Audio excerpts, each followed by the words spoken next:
next month on June 14th when he hosts the 250th anniversary of the United States Army with a grand military parade celebration right here in our nation's capital.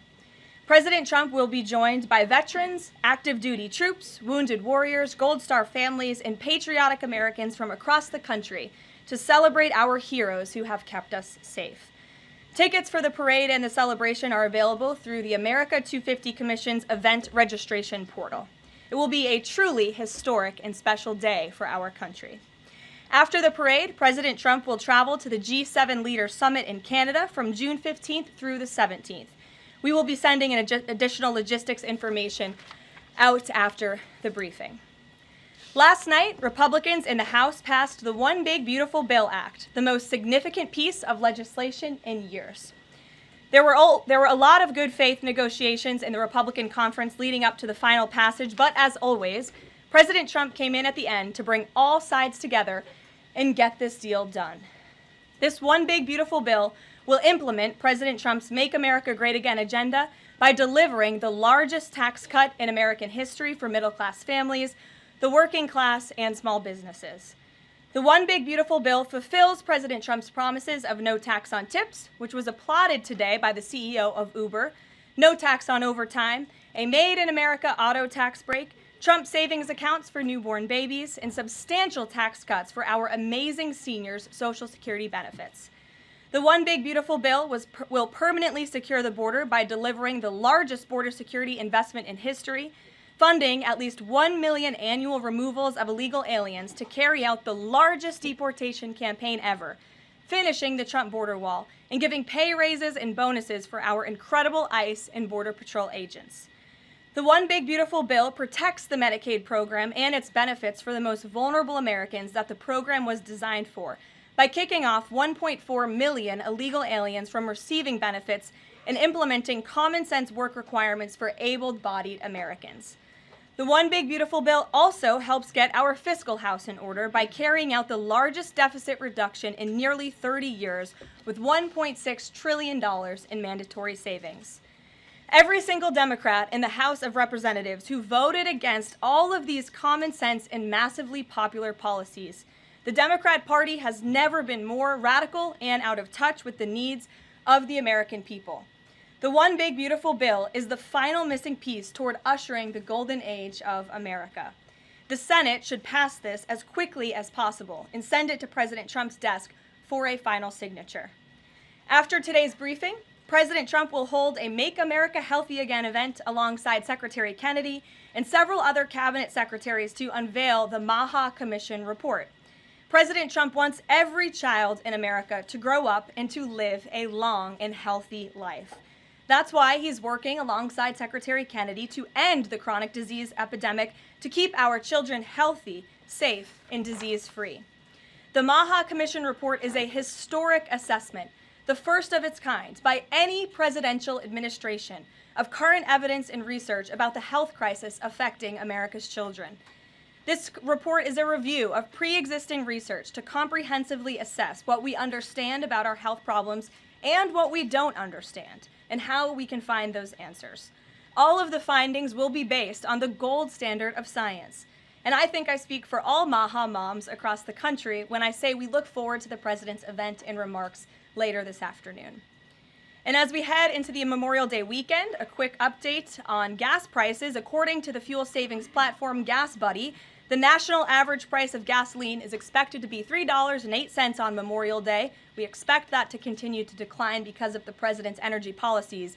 But this is down from Memorial Day last year. And adjusted for inflation, it's the second cheapest price for a gallon of gas on Memorial Day since 2003, thanks to President Trump. And finally, in other news, the Department of Homeland Security conducted a deportation flight from Texas to remove vicious illegal criminals in the United States. All of these individuals were sent, or are trying to be sent, to a third country. And President Trump promised to get vicious illegal alien murderers, rapists, and pedophiles like these out of our country, and he is trying to deliver on this promise. But no matter how upset this makes Democrats, we will continue to deport these monsters to keep Americans safe. And here are the heinous of individuals who were on that flight. A Cuban national convicted of homicide, armed robbery, false impersonation of an official, kidnapping, and robbery strong-arm. A Cuban national convicted of attempted first-degree murder with a weapon. A citizen of Laos convicted of first-degree murder and robbery. A Mexican national convicted of second-degree murder. A citizen of South Sudan convicted of robbery and the possession of a firearm. A citizen of Burma convicted of lascivious acts with a child less than 12 years old. A citizen of Burma convicted of first-degree sexual assault involving a victim mentally and physically incapable of resisting. It's disgusting. And a Vietnamese national convicted of first-degree murder. Now, a liberal activist district court judge in the city of Boston, Massachusetts, is trying to force the President of the United States to bring these monsters back to our country. Judge Brian Murphy is ordering the Department of Homeland Security to give these illegal criminals 15 days to reopen their immigration cases with access to phones and attorneys. Every single one of these individuals, I will add, had final orders of removal from our country. And now Judge Murphy is forcing federal officials to remain in Djibouti for over 2 weeks, threatening our U.S. diplomatic relationships with countries around the world, and putting these agents' lives in danger by having to be with these illegal murderers, criminals, and rapists. This is completely absurd. Judge Brian Murphy is not the Secretary of State. He is not the Secretary of Defense or the Commander-in-Chief. He is a district court judge in Massachusetts. He cannot control the foreign policy or the national security of the United States of America, and to suggest otherwise is being completely absurd. According to new reporting about this judge, he's a registered Democrat in Massachusetts who during his Senate confirmation hearings failed to disclose his ties to a radical left-wing organization that claimed the word illegal to describe illegal aliens was inherently prejudicial. This massive judicial overreach by Judge Murphy is part of the same opposition our administration has faced since day one. Radical left-wing judges are egregiously trying to stop President Trump from using his core constitutional powers as head of the executive branch and commander-in-chief. These judicial activists want to unilaterally stop President Trump from deporting foreign terrorists and keeping the American people safe. Nearly 80 million Americans re-elected this president to deport illegal criminals from our homeland, and polling consistently shows that 90% of Americans want illegal alien criminals, especially those with final orders of removal from our country, who have chosen to continue to stay here illegally. Americans want these people sent home. We hope the Supreme Court will continue to rein this in as soon as possible to restore proper constitutional order in our country. We'll take some questions. And here in our new media seat today, we have Jillian Michaels. She's a renowned personal health expert. I know all of you know her. I certainly do, watching fitness videos growing up. And a media powerhouse who continues to expand her reach with her podcast, Keeping It Real. Jillian, I know you're here today for the Make America Healthy Again event. We're proud to welcome you to the White House. Thanks for being in the briefing. Why don't you go ahead? Thank you for having me. As a Maha mom yourself, how do you interpret the significance of this report in terms of delivering measurable health improvements for Americans and their kids, and what specific actions does the administration plan to take in response to it? Sure. Well, thank you for the question. And again, thank you very much for being here. I would like to emphasize, we held a call earlier today with Secretary Kennedy, Secretary Rollins, Administrator Zeldin, and other officials at Health and Human Services to talk about the gravity of this report. When the president took office, he promised to make this country healthy again. And the president signed an executive order directing this commission. And now, less than 100 days later, the commission is delivering this report. It's another promise made and another promise kept. And the report identifies 4 major factors that are contributing to the rise in childhood chronic disease. Again, this is the first time the federal government has really recognized in a single report that we have a problem in our country. Our children are getting sicker, not healthier. This is not just a crisis, a health crisis, but it poses national security implications as well. And this administration is focused on ensuring we understand why. The 4 factors contributing to the report, as you will all hear from the president later, are number 1, poor diet, a robust discussion about ultra-processed food that are dominating our children's diets, environmental chemical exposure, plastics and other chemicals that are unfortunately a part of our daily American life. It talks about the lack of physical activity and chronic stress, and how technology-driven lifestyles are contributing to the decline of our children's physical and mental health. And then lastly, the report touches on the over-medicalization that's taking place in our American society, nowhere else in the world, but just right here in the United States of America. And the report directs the entire administration to understand why these issues are happening and what public policy can the administration implement to ensure that we are fostering a more healthy country for our children. So I'll leave it at that and let the president and his team speak more about this historic report later. But this should be good news for everyone. I don't care what your politics are. We should all agree that we want our children to be healthy and safe, and we want our food supply to be healthy and safe. We have the best farmers and ranchers in the world right here in the United States of America, and we have the best workers in the world. We have the best people in the world, but unfortunately we have a health crisis that's been plaguing us for too long, and this report speaks to the heart of it. You're welcome. Thanks for being here. Garrett, go ahead. Karoline, you guys are very proud of your record on transparency. I have two transparency-related questions for you. Sure. On the president's dinner tonight, will the White House commit to making a list of the attendees public so people can see who's paying for that kind of access to the president? Well, as you know, Garrett, this question has been raised with the president. I have also addressed the dinner tonight. The president is attending it in his personal time. It is not a White House dinner. It's not taking place here at the White House, but certainly I can raise that question and try to get you an answer for it. Okay, and on the Qatari aircraft, the Air Force has said they're going to classify all the information about the work that has to get done to bring it up to snuff to be Air Force One. Previous Air Force One contracts, including the one that the president entered into in 2018, are public. That's available knowledge. Will the White House commit to releasing who's doing that work and the cost of that work? I understand that some elements might be classified about specific systems, but will you commit to releasing that basic information so people can see ultimately what this costs? Well, Garrett, as you know, that's a question for the Department of Defense and the United States Air Force, who is accepting this jet as part of their fleet. Declassify anything he wants. Well, you'll have to ask the Department of Defense and the United States Air Force, who is accepting this jet as part of its fleet. Peter. The president can declassify anything that he wants. Has he looked to see if there are any records here that would contradict what we've been told about Joe Biden's decline?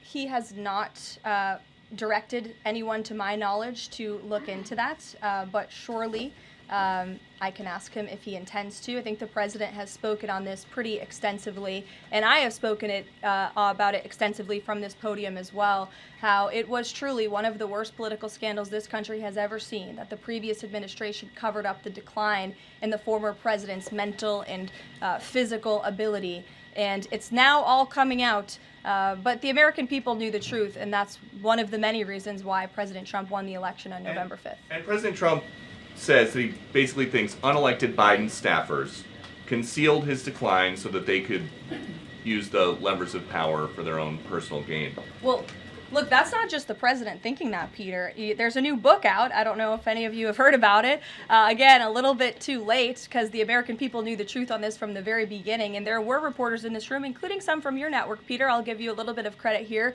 who have said that clearly Joe Biden's staffers were engaging in this cover-up. So this is common sense. This isn't the president making it up. These are facts that are now finally being revealed. Right, and I'm not saying the president's making it up, but he specifically talks about the auto pen. He thinks that staffers were using this auto pen. Mm-hmm. Is there some kind of like a badge that you have to swipe to use an auto pen? Is there a record of that? I can tell you here at this White House, the president signs any document that has legal implications. The president signs every executive order. He signs every proclamation. He signs pretty much every document that is needed for the president's signature, with the exception of maybe some letters to children. From what we have heard and seen, that was not the case in the previous administration, and the president is raising good questions that are worth looking into. And as for Maha, I'm going to take a sip of water, if that's okay with you guys. Go ahead. Thanks, Karoline. Back to the presidential gala tonight. Did anyone in the White House or in the White House counsel's office advise the president against holding this sweepstakes, whereby people who spent the most money on his Trump coin would then have access to the president at this dinner? Again, the president has been asked about this. He has addressed this. I have also stated previously from this podium that the president is abiding by all conflict of interest laws that are applicable to the president. And I think everybody, the American public, believe it's absurd for anyone to insinuate that this president is profiting off of the presidency. This president was incredibly successful before giving it all up to serve our country publicly. And not only has he lost wealth, but he also almost lost his life. He has sacrificed a lot to be here, and to suggest otherwise is frankly completely absurd. Does the White House Libby, have go any ahead. concerns? The fifth round of nuclear talks between Iran and the U.S. is going to take place on Friday in Rome. What is the president anticipating ahead of that? And if a deal doesn't come from that meeting, is he going to walk away? Well, I'm glad you brought up Iran, because I do have an update. The president spoke to Prime Minister Benjamin Netanyahu today. They had a productive discussion. They discussed many things, including, of course, the tragic shooting that took place here in Washington, D.C. last night. But they also did talk about a potential deal with Iran, which the president believes is moving along in the right direction. And as the president told me, and he's told all of you, this deal with Iran could end in two ways. It could end in a very positive diplomatic solution, or it could end in a very negative situation for Iran. So that's why these talks are taking place later this week. Yamish, good to see you. Hi, good. Thanks for taking the question. Sure. The president showed a video that he said showed more than 1,000 burial sites of white South Africans that he said were murdered. We know that that was not true and that the video wasn't showing that. So I wonder, why did the president choose What's to show not that? true, Yamish? It's not true that the video was showing a burial site. It is unsubstantiated that that's the case. No, it is true that that video showed the crosses that represent. Which is what the president claimed. The video showed images of crosses in South Africa about white farmers who have been killed and politically persecuted because of the color of their skin. The president And those claimed crosses that it are was showing a representing their burial lives. Those crosses are representing their lives in the fact that they are now dead, and their government did nothing about it. Are you disputing that there's no... I'm disputing the fact that the video showed what the president claimed it showed, because it did not show that. But even more, what I'm asking you is who at the No, it White did House... show that. It who showed at the white crosses representing people who have perished because of racial persecution. verifies the videos that the president shows, and what protocols are in place when there's unsubstantiated information being put out for the world and world leaders to Yamish, show? what's unsubstantiated about the video? The video shows crosses that represent the dead bodies of people who were racially persecuted by their government. In fact, the Associated Press, of all places, has a picture of that very monument, and the caption from the Associated Press is, "Each cross marks a white farmer who has been killed in a farm murder." So it is substantiated, not just by that video and the physical evidence that everybody saw on display in the Oval Office, but also by another outlet in this room, the Associated Press. So you should take it up with them if you believe the claim is unsubstantiated, and that's a ridiculous line of questioning. John, go ahead. Go ahead, John. Thank you, Caroline. The big, beautiful bill now goes to the Senate. Does, yes. A lot of the Republican senators have promised amendments that will water this thing down dramatically. What is the president's level of tolerance for their amendments to water it down, and what will be the action taken for some of the amendments that the president does not want? Sure. Well, the One Big Beautiful Bill is named the One Big Beautiful Bill for a reason, because it is a one big beautiful bill that encompasses just about everything this president could want for the American public. It delivers on so many of his core campaign promises. So surely we want to see those campaign promises signed into law. And as the president put in his Truth Social post this morning, and as he said to me, we can celebrate this past the House for a couple of hours, but now it's time for the Senate to get to work. The president has a great relationship with Senate Majority Leader Thune, and of course so many friends on the Senate side of the Hill, and he's expecting them to get busy on this bill and send it to his desk as soon as possible. Phil. Thank you. Given that the president said the other day the SALT cap, we don't want to benefit Democratic governors.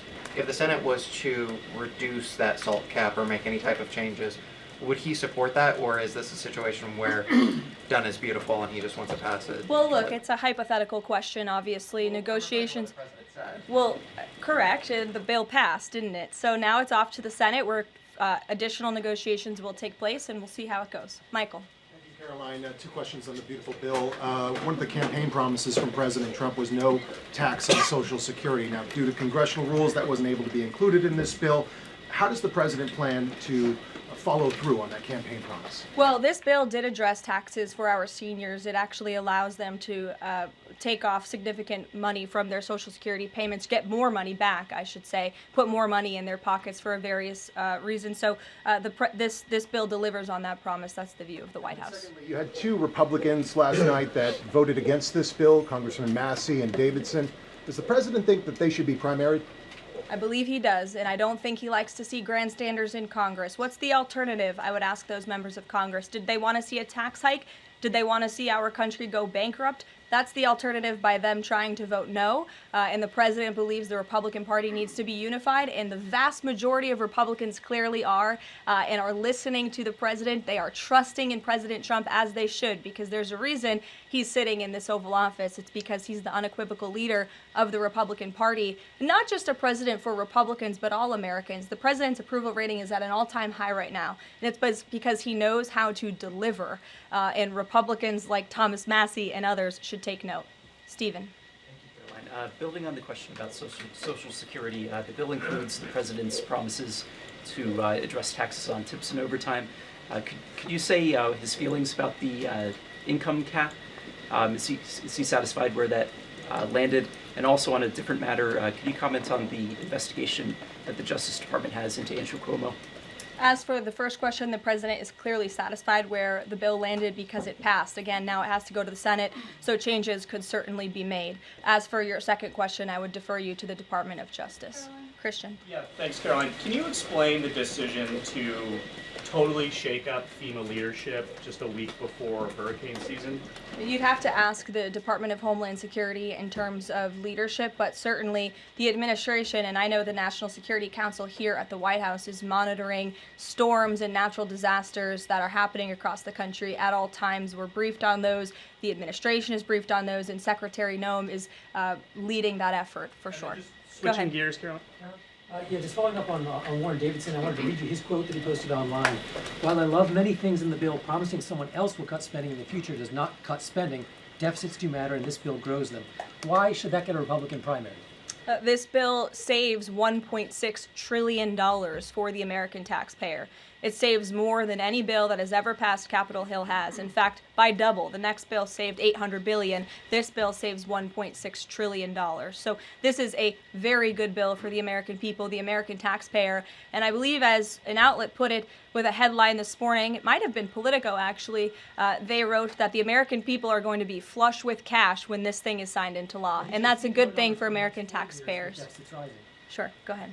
Caroline, what is the president doing to win Senate passage by July 4th? And does that include work to eliminate carried interest and make business tax cuts permanent? Where is he on those issues? Well, look, this bill literally just passed the House of Representatives, so now our team is suiting up for discussions with the Senate side of Capitol Hill. The president again said this morning he hopes to see this bill at his desk as soon as possible, and he'll be engaged in the process to get it through the Senate, just like he was to get it through the House of Representatives. What kind of assurances did he give the Freedom Caucus members to kind of ensure that this would get through last night? Was changes to Fannie Mae and Freddie Mac part of that equation, changes administratively to Medicaid as well? Well, I was in that meeting yesterday with the president and House Freedom Caucus, and he told them how he wants to be a cheerleader for them, a cheerleader for the Republican Party, and for the country. And Republicans faced a pivotal moment yesterday. They could have voted to bankrupt the country and increase taxes by $4 trillion, or they could vote for this one big, beautiful bill which cuts taxes and saves American taxpayers money.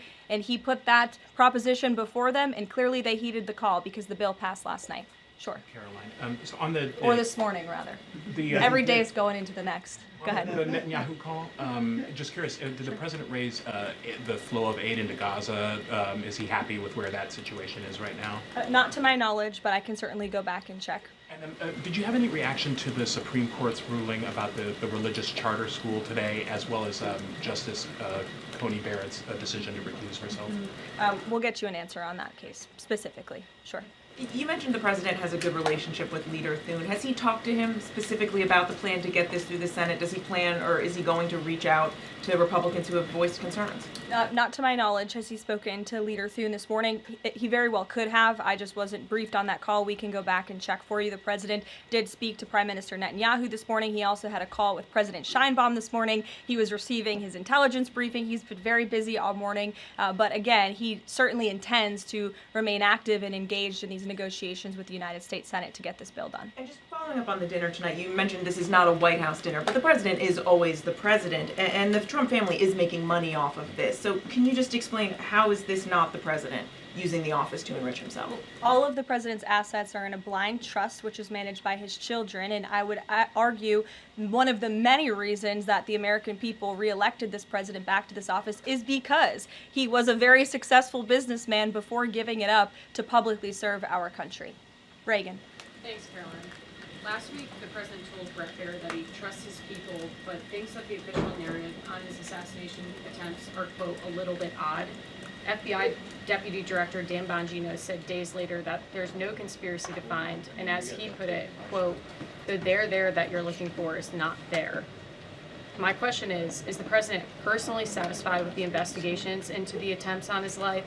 And does he agree with Deputy FBI Director, or does he think there's more to it? Well, in the lead up to your question, you answered your own question with the president's own words, and I'll leave it at that. Caroline? Sure, go ahead, Haley. Thank you, Caroline. Haley, go ahead. Oh, thanks. I wanted to follow up on his call with Prime Minister Netanyahu in his effort to deal with Iran. Does he feel like he has the Prime Minister's support in this effort at this point, or did the Prime Minister raise concerns to him in this conversation? I won't get further into the private discussion between the president and the prime minister, but surely they have a good relationship, one that's built on transparency and trust.